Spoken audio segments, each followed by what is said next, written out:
Jamaican dancehall icons Bounty Killer and Beenie Man have secured shares in the Triller app.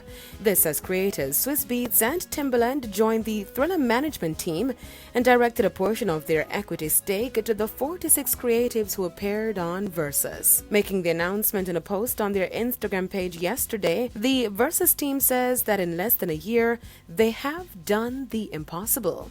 Quote, celebrating Black excellence, giving back to the artists, bringing joy during a tough time, and so much more.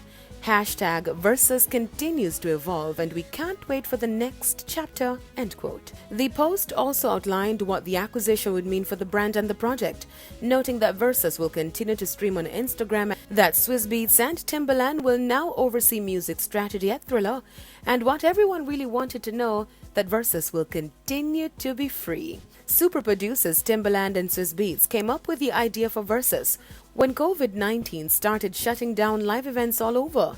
Versus also proved effective for marketing catalogued music as old singles saw a streaming surge in the days after each showdown. This has been the case for the only two Jamaicans featured on the live stream who are benefiting from a surge in their streams since the Beenie Man and Bounty Killer Versus battle. The Jamaican clash format is said to be the favorite to date, pulling in over 500,000 live fans on the night. Yes, we're that guy. New COVID-19 measures have devastated cinemas across the island. Palace Amusement announced yesterday the closing of its recently opened New Kingston Drive-In, along with Sunshine Palace Cinemas and Carrick 5 with immediate effect. In a statement, the management says Palace Amusement remains committed to the health, safety and well-being of staff, patrons, and indeed the nation at large. The company has seen a drastic reduction in earnings due to less moviegoers, with even fewer numbers expected with the recently announced COVID-19 measures.